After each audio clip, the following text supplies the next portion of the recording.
So the counterattack against Islam on the sea, in the Mediterranean, on the Mediterranean side. Now there was another big counterattack against Islam on the eastern side.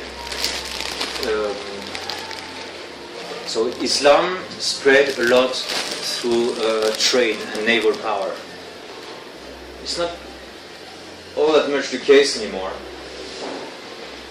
You can sense some Muslims they got good business savvy, like those who are running in Dubai, the operations there. They are pretty good. I mean, they got a huge company called Emirates, and they are crushing all other airlines. So they are using Western executives, but they have the right policy there. Anyways, and that's where I could bring the story of Saint Francis Xavier. Saint Francis Xavier was the most beloved disciple of Saint Ignatius, and it broke the heart of Saint Ignatius not to see anymore Saint Francis Xavier. But nevertheless, he was sent away because Saint Francis Xavier, when Saint Ignatius sent his disciples away, Saint Francis Xavier was sent to the Kingdom of Spain and Portugal especially. And at that time, the King of Portugal really wanted to evangelize. He really wanted to spread the faith. So that's why eventually he boarded a ship there, and he received before boarding the power of the papal legate, that is a representative of the Pope, that is acting on behalf of the Pope himself, with the authority of the Pope everywhere. Now, St. Francis will very rarely pull his rank. He did once or twice. Once in Goa to fire the Goa rector of the seminary, and the other time with the Alvaro, I think it was Alvaro, the governor of Malacca. But otherwise, St. Francis that we know is a very simple man, a very simple priest. And the goal there, when they were in Portugal, it was to see a certain Prestre Joan. In the book, there was a certain priest John, Prestre Joan, that was in Ethiopia. Because when Islam expanded from Arabia into Africa, into the Middle East, and into Asia, and into the Turkish Peninsula, or what was called Asia at the time, a great portion of Christianity was cut off, whose apostle is the one we celebrate today, St. Matthew. Now, St. Matthew converted the kingdom of Ethiopia. Now, it's a big portion of Christianity that we always forget about, whereas it's Eastern Rite, Western Rite, and whatever comes up in America, whatever comes up in the Philippines, whatever.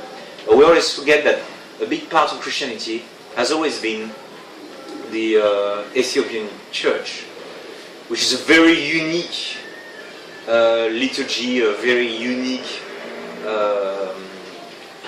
way of doing things. And so the goal of St. Francis Xavier was to be a missionary in Africa, not in Asia. And so he took that boat, and they come down to the few possessions of Portugal, in the islands of the Africa, and it's all desolate. The boats are bypassing all these lands that later would be evangelized, much later would be evangelized. These lands were impenetrable to the explorers. They would go around the Cape of Good Hope, because once you pass this cape, you have a good hope to make it alive. And they had to pass twice through the doldrums. That is that region around the equator that there are no winds. It's more dangerous than anything else, because these were sailboats. They couldn't move without any wind, and they could get stuck there for a long time. If they were stuck there for a long time, then everything would rot. Everything would rot anyways. There was no refrigeration, but everything there would rot very seriously. And also, they would lose their lips, and even the teeth would be lost if it was too long, because of the lack of vitamins. Because they were relying on wheat, they were relying on things that they could store. But fresh fruits would not be around, fresh water would not be around. It was an incredible suffering at that time to travel. And were they traveling like that because they were heroes, those Portuguese merchants and everything? No. It's because of the spice trade. Same thing in Europe. There was no fridge. There was no way to keep the meat intact except spices. The need of spices in Europe was very strong, and so one vessel carrying spices, the spices were so expensive that one single vessel would make it back. The worth of its cargo was worth billions of dollars of our today's money. That's how expensive spices were. Those spices were grown mainly in India. So they would buy it for nothing in India, or hardly anything in India, and they would sell it 1,000 times its selling price, its Indian selling price, back in. And that motivated the Portuguese businessman to conduct trade with Asia. But there was a genuine will in the King of Portugal to evangelize all those millions of souls in Asia. Both the King of Portugal and the King of Spain had rightful intentions.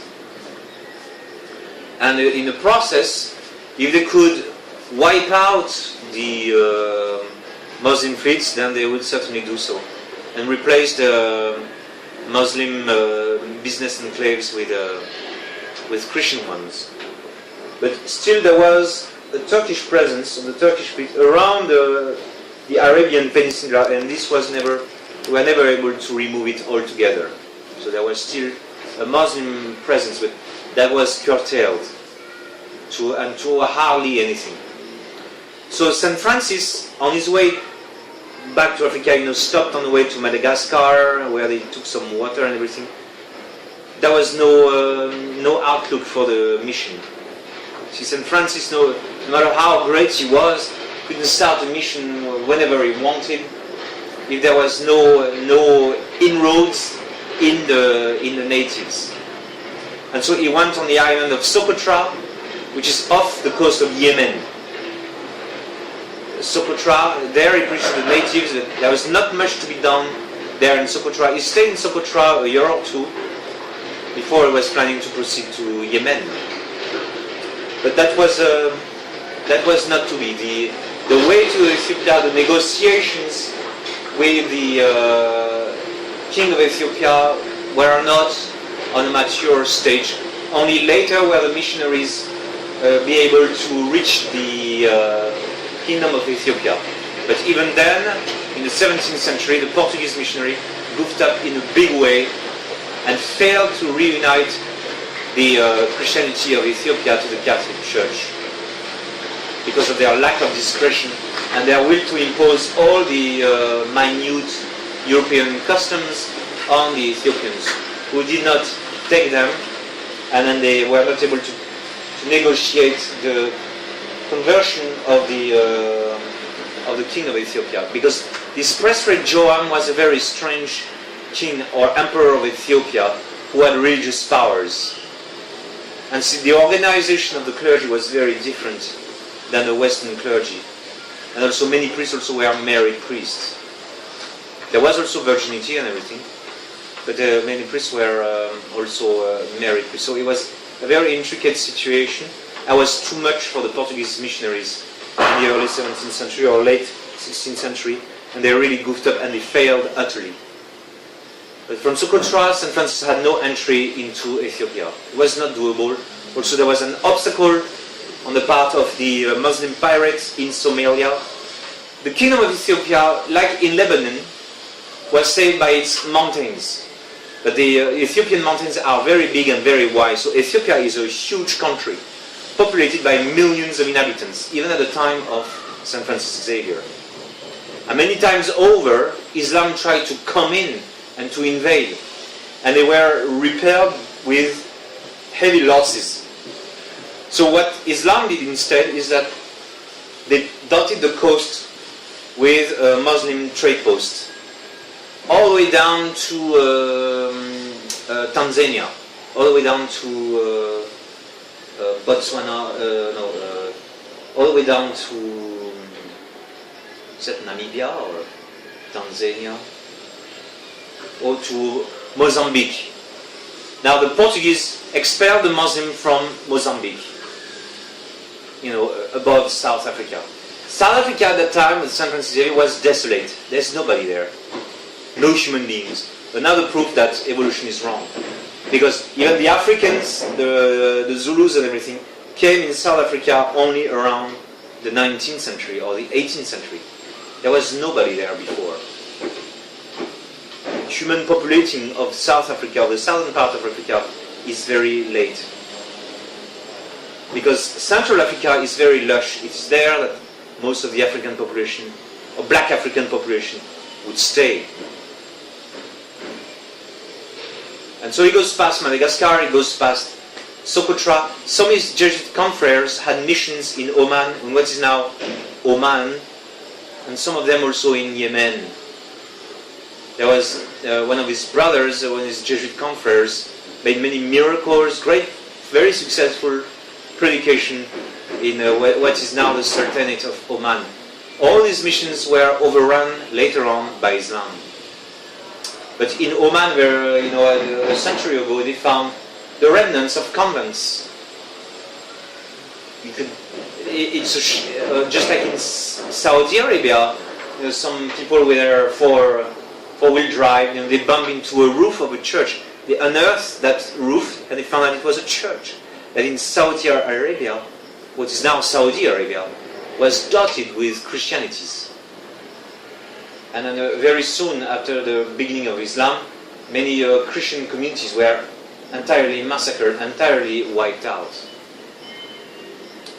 But anyway, so Oman, all these Persian Peninsula and everything, with a few missions there, which would not have a very promising future, but nobody knew at the time. That was taken care of by some of the confreres of St. Francis. And so he was here to take the crosswinds, the seasonal winds, the monsoon winds, that push the vessels towards India from the west. And there he landed in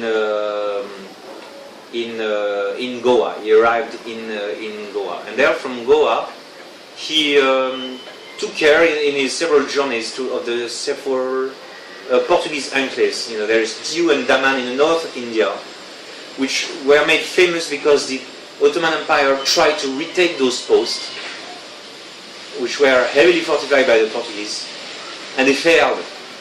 The Portuguese won, and they were able to raise the siege of Diu, a very famous battle, as epic battle as the siege of Malta, you may say. And there again, the power of the Muslim Empire was broken by the Portuguese in a big way. And the Mughal emperors didn't care. They were not afraid of the coming of the Portuguese. They say, why should we care? The Portuguese are taking the islands, so they are creating, outposts, fortified outposts in what is called islands, the island of Bombay or the island of Goa. Because you had, arms of water encircling the early Portuguese Goa. And so all the Portuguese need to do is to put fortifications at the key posts, the Aguada fort and the other forts around Goa, and that would control all the access in Goa. And the state of Goa at the arrival of St. Francis was not all that glorious. That is, the Indian population was not very much impressed by the Portuguese, and they didn't want to convert. Only later were the missionaries able to convert the Indian population, because one Brahmin converted, and he is the one who converted his fellow Indians into Christianity. It's a complete historical lie to say that it's the Inquisition who forced the conversion of the Indians into converting into Christianity in Goa. It's not true. One Brahmin eventually got it, and he is the one who converted the rest of the Indian population. And only then were the Indian temples raised to the ground, and on their location where the church is built, just like in Mexico, as we shall see later. But there is a little, some fraction of the population, of course, which still embraced Christianity at the time of St. Francis. One of the big problems is the corruption of the morals of the Portuguese people. The Portuguese tradesmen were not very, the most pious type of people. And so they would immediately practice polygamy, because Indian women are not that ugly, and so they would practice polygamy. And St. Francis cursed Goa on account of this polygamy and the looseness of morals of the Portuguese. He says, because of what you are doing, you are preventing the light of the gospel to come to these people. Therefore, I curse you. In the meantime, he tried to convert them. He went to each and every one Portuguese tradesman house and tell them, come on, be reasonable, show me your wives, and the 5 showed up. Well, that one is ugly, that one is too old, that's one her eyes, go crossways and everything. But this third one is pretty, so why don't you marry her? So he says, okay. So he married her, and he dismissed the others, with a little man. So he tried to persuade those Portuguese tradesmen. When you look at old Goa, if you visit the Goa that was at the time of St. Francis, it had a very huge church, massively huge church, because the Portuguese were very affluent. This trade, because not only they were bringing the spices to Europe, where they would sell for great prices, but they would sell horses, they would sell weapons, they would sell metal wares to the Chinese and to the Japanese and to all others who were interested. Also the Mughal emperor was very curious about what the Portuguese were bringing. The Portuguese were bringing, maps. They were bringing science and everything.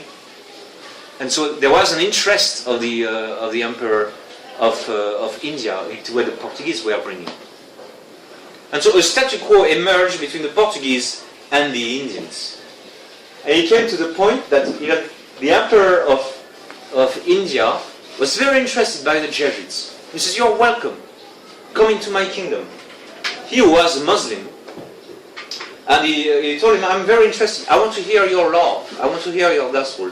And they told him the gospel and everything. But they could not convert the emperor because of polygamy. And because the emperors of India, even though they were very benevolent, they were very corrupt morally. So they were drunkards, and they were also practicing homosexuality. Plus, their sexual orientation was completely all over the place. And so when the missionaries talked about them, that marriage between one man and only one woman, then the Muslim emperor look at them with round eyes. It's not possible. But the rest of the predication of the missionaries was no problem. They would have converted if it were for the problem of polygamy. That's one of the reasons of the power of Islam, because it allows many things that the true religion doesn't allow. And for these very weak human beings and then weak people across the world, that really carries the day. But St. Francis was confronted with also the running of the seminary in Goa. So he left one comfort to run the seminary there. And he went from parishes to parish. The first thing that St. Francis would always do is to go to the Misericordia. Because even if the Portuguese were rotten, they had the faith. They had the faith, and they were very rich. And so they spent some of their money on works of mercy. So in every place that the Portuguese founded, there was a Misericordia, the hospital, which is the social kingship of Christ. Is that healthcare, hospital, everything was run by the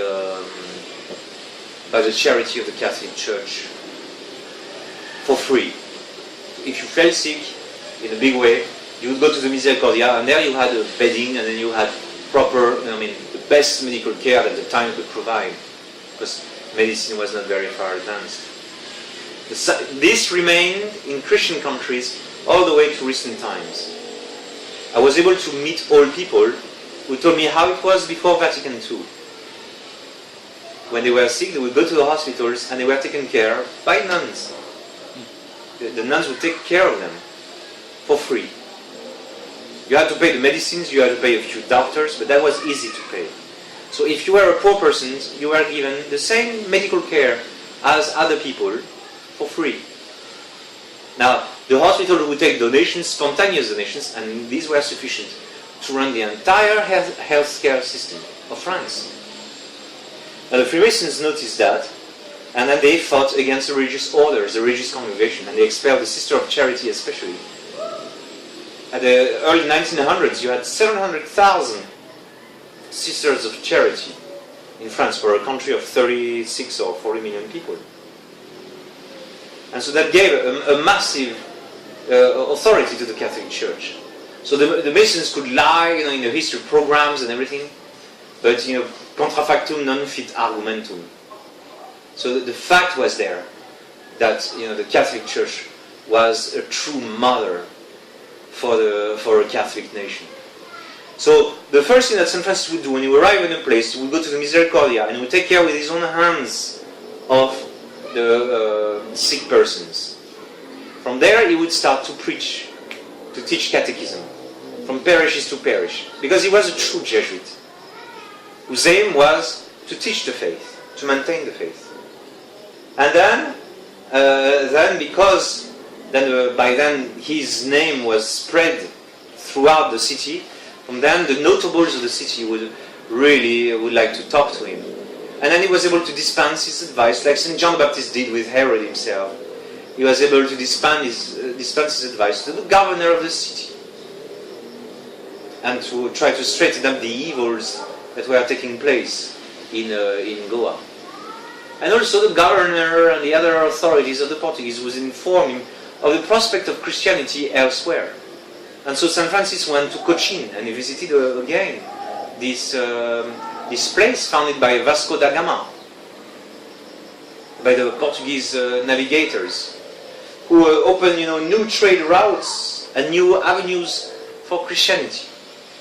And from Cochin, St. Francis heard that the fishermen of the Dalit fishermen of southern Tamil Nadu, the Fernando caste,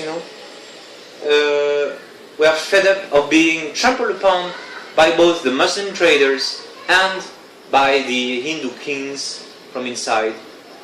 And so they had decided to place themselves under the protection of the Kingdom of Portugal, which kingdom asked them to receive Christianity in return of this protection.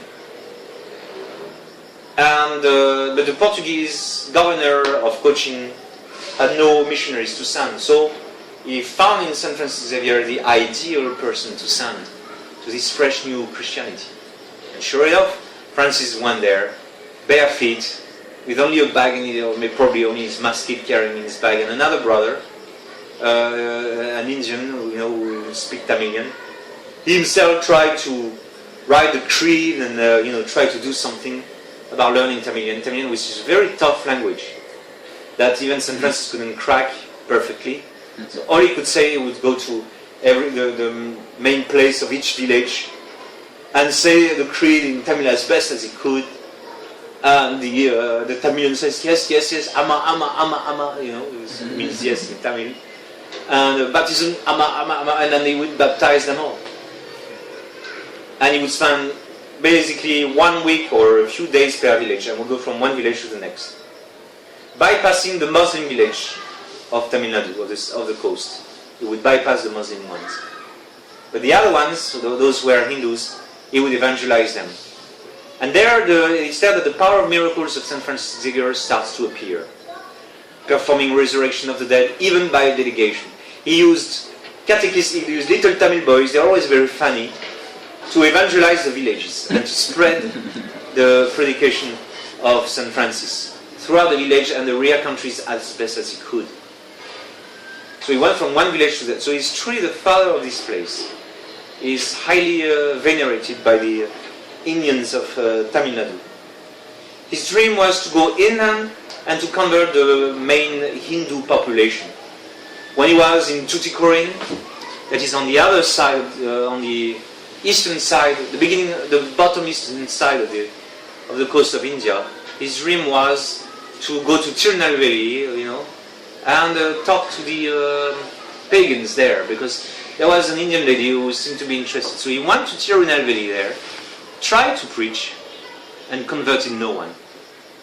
Complete failure. So he went back to Tuticorin, and there the governor, the Portuguese governor, was very disappointed. Again, he was practicing extortion to the newly converted Tamilians.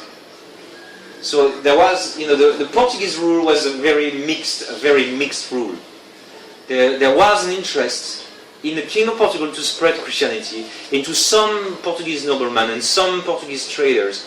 Those are the ones who helped St. Francis Xavier to go across all of this land and also St. Francis Xavier, of course, had the explicit letters of the King of Portugal. But far away from Portugal, it was very difficult to remedy to the corruption of some of the Portuguese governors. They would be eventually punished, but it would take such a long time for letters to go back to Portugal, inform the King of Portugal what's going to happen, and then the letter of Portugal to retrace his step back, says, "What's going on? What do I hear about you? Is that true? What I'm hearing about you?" Then the governor would defend himself, send back a letter, and the King of Portugal would judge the case and make a decision, and then another letter would go back. That would take 10 years. 10 years at least. Unless the governor would commit some very serious misdeeds. In that case, the order would come back, but then it would take 3 journeys to bring back the rotten governor and to replace him with another one. And there were so few Westerners there. But nevertheless, the work of St. Francis Xavier in Tamil Nadu has endured. It has endured to such an extent that this became the best starting point for the missions in South India. And that prepared the way to the later Jesuits who would go inland, St. John de Brito, Robert de Nobili, the other missionaries, and the missionaries who went to the other parts of India. But in the 16th century, the evangelization in India begins only on the coast. Just like the Apostle St. Thomas preached first to the synagogues of the western coast of India. And those were the starting points also for the missionaries of the 16th century. Because Christianity had endured. Christianity had survived throughout the Muslim separation and cutting off of these Eastern Christianities with the Mother Church of Rome, or their Mother Church of Alexandria for that matter, because the Christianities that were on the western coast of India throughout history were dependent of the Patriarchate of Alexandria. Because it was very easy, in just 1 month, one could travel from Alexandria all the way to India. And so when the Indian churches were short of priests, they would ask Alexandria to send them some priests. And Alexandria would comply. And that's how Christianity survived throughout all these centuries. We are not aware that throughout history, Christianity is not simply Western Europe or throughout the Middle Ages. It's also Ethiopia. It's also all those dying churches, but are still very big churches in Syria, in Edessa, in North Africa, and also lots of churches in India, even in this part of the world. And we don't know if there were, it seems that there was also traces of Christianity throughout the Middle Ages in China proper. It seems that in there which dynasty?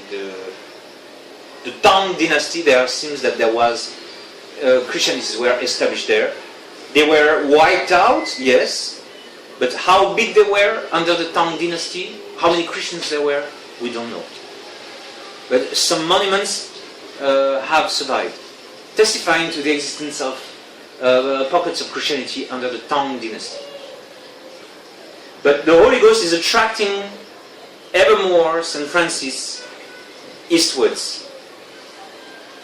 So he hears that there is a Portugal trade post in Malacca, which is between Malacca, which is on the coast of Malaysia, off the island across the channel of Sumatra. The Strait of Malacca, this consists in the island of Sumatra and the coast of Malaysia. There is an outpost there.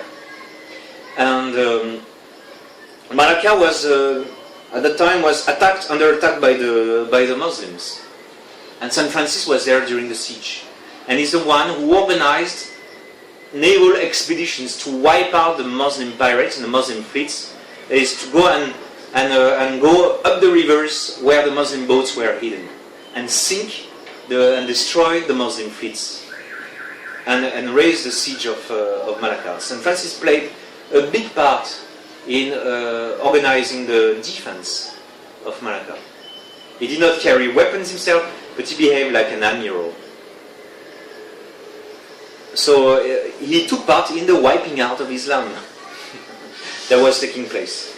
All the Muslim ships were getting sunk, and all the Muslim trade was getting interrupted, to be replaced by Portuguese trade or Spanish trade.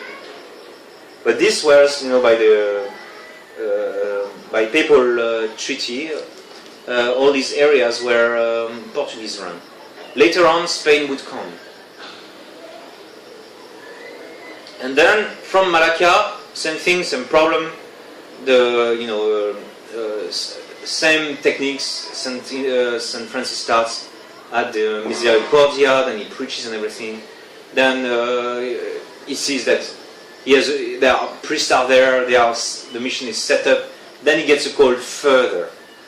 So he went further into Indonesia, and he had to bypass the island of Sumatra, the island of Java, because these were already organized Muslim emirates. But he hears that in Amboina the natives are not yet Muslims and they are ripe for conversion. And in Ternate, the king is in between Islam and paganism and Islam and Christianity. So he has to go there in order to persuade the king of Ternate and the natives of Amboina to embrace Christianity. So we want to see them. And those are savages in Amboina. They are man-eaters. So St. Francis talks to them, makes them Christians and everything. But it's a very fickle Christianity, very fragile Christianity that he leaves behind. Always, and it's a bit like our story today.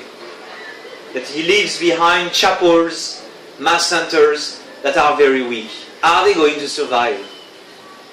Are they going to make it before I return? That was his big question. It's a question that we have also, in our mass centers in the Philippines or in Malaysia, in Singapore, By what miracle are they going to keep the faith? Or to stay away from the liberalism of the XSPX? So St. Francis had also the same anguish, but exponentially bigger because it was much more successful than we were. But he used whatever means of transportation, even the local means of transportation. Your Philippine style, catamaran, with the floats on either side. And St. Francis would hop from one island to the next. And in some occasions, he barely escaped with his life. He was almost massacred, on Moro Island. Moro Island and the island of Morokai. That's some of the Filipino historians argue that St. Francis came to the Philippines based on this island of Morokai, where St. Francis was almost killed because the kings were not all that interested in Christianity. The villagers would listen, but the king was not interested. Therefore, there was a conflict, and St. Francis almost was killed there. And then from there, he hears about a great kingdom. A great kingdom, and a kingdom in another island, the island of Japan. It seems that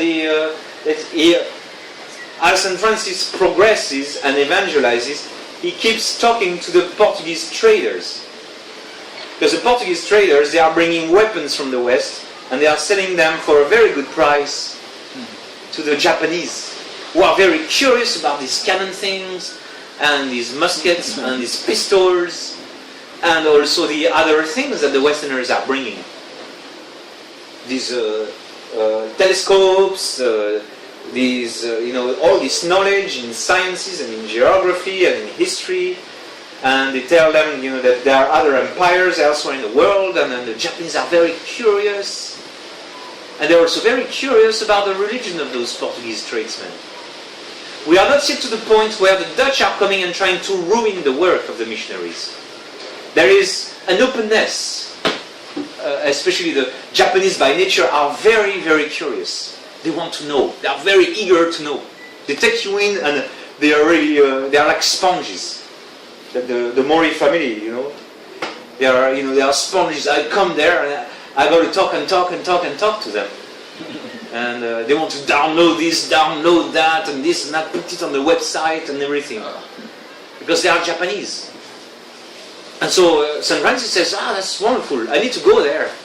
And I got a mandate of the Pope to bring to their, to whoever is a king there, or an emperor, or a shogun, or whatever, I've got to bring the law of Christ. Because that was always the main purpose of St. Francis Xavier. Not simply to evangelize the natives, the little ones, but to go straight to the court of whoever is in charge in those places, converting into Christianity, and by that means, convert the entire nation to Christianity. The social kingship of our Lord Jesus Christ. And that's also something that modern authors tend to ignore. Now, Schorhammer, the author of the Life of St. Francis, I advise you to read that 4-volume, 1,800 pages, 2,400 pages history of St. Francis Xavier. Very interesting. And there Schorhammer is obliged to admit, even if he's a Jesuit, a modern Jesuit, he's obliged to admit that the purpose of St. Francis Xavier was always, ever, to go to the king of the place and convert the king of the place. Explain to him Christianity, convert him to Christianity, and make of this, the whole place, a Christian nation. That was the purpose. So St. Francis Xavier arrived in Kagoshima in southern Japan, and was able to land there. And he was very well received by the daimyo, that is the local duke or the local count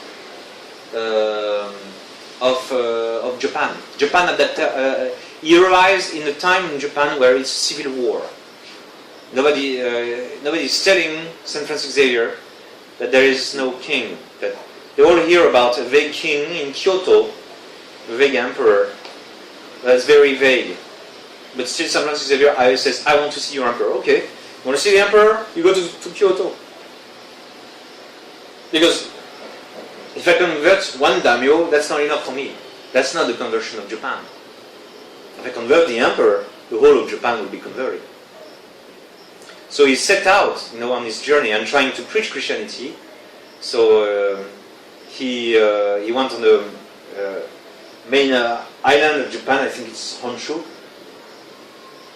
and goes across all these places and carrying only one bag of fried rice. And he said, it's amazing, how much you can do with little food.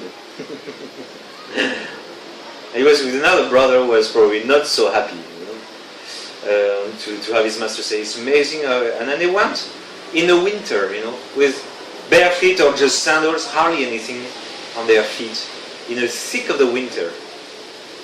And they went from place to place. And St. Francis tried to master as little Japanese as he could, and go on the public places of the big cities where he went, because the Japanese society is a very organized society. Nobody converts. Nobody listens. Hardly anybody listens to him. And the kids say, what is that thing? And everything. And they start to make snowballs, and they threw snowballs at him. So each time we would go to a place with kids would have lots of fun with him. Snowball fight would start. Or San Francis was going to protect himself from the many snowballs that were thrown at him. Arrives in Osaka, and there again, But one of the Japanese tradesmen, one of those local rich Japanese businessmen, has pity upon him and is curious about him. He sees there is a goodness in this man, and I listen to him. He listens to him, does not convert, but he's glad to have him to show hospitality, because that's the Orient, it's custom, hospitality. And St. Francis tells him, insist upon going to Kyoto. Are you sure you want to go to Kyoto? You're not going to find much there. I'm not even sure you're going to find an emperor over there. Are you sure? So St. Francis says, no, I want to see your king and everything. It's to him that I came to talk. Because St. Francis Xavier was not too disheartened by the fact that nobody was listening to him from the population. Because his goal was to convert the one who was in charge. And so you go there by the countryside, that road and everything. You always go up, and then you will eventually find Kyoto, and there is the place where the emperor is. So St. Francis went, took his bag of rice, walks on the road, arrives in Kyoto, and the whole place is burned down. All those palaces, because the Asian palaces, the foundation is made of solid granite, but then they stop, the granite stops there, the rest is wood. So you see traces of palaces here and there and there and there, but it's all burned to the ground. Because we are in a civil war, and the emperor is nowhere to be found. There is a shogun somewhere else, but also those shogunates alternate, between the Tokugawa dynasty and the Toyotomi dynasty, and before that Oda Nobunaga and all the other great time of samurais. This is the highest period of Japanese history, and basically Japanese history is just a history of battles and whacking and fighting and samurai deeds, high noble samurai deeds. So the country is still functioning because these are ordered war. The Japanese wars were very ordered and would follow a very strict code. There would be sometime night fighting with the ninjas, but otherwise they would follow a very strict code that war was the responsibility of the samurai, of the nobleman. And people in the field would not interfere with war in any ways, except if they were hired as foot soldiers. But then those were clean wars, you may say. So agriculture and trade was going on all the way, just at the same time as the samurai were filling the history books with their high noble deeds, fantastic battles. You study them. The Battle of Kawanakajima, the Siege of Osaka, the Battle of Sekigahara, and all the other great battles of the time of the samurai. This is the highest period of the Japanese history. This is the age of the Sengoku Jidai. Sengoku. The age of the warring state, where there is a great efflorescence of military virtue in Japan, to the point that samurai were so bored with life in Japan that they went to the Korean peninsula, invaded the whole Korean peninsula, that triggered a Ming counterattack, and that destabilized the Ming, destabilized the Yuan dynasty, which led to the beginning of the,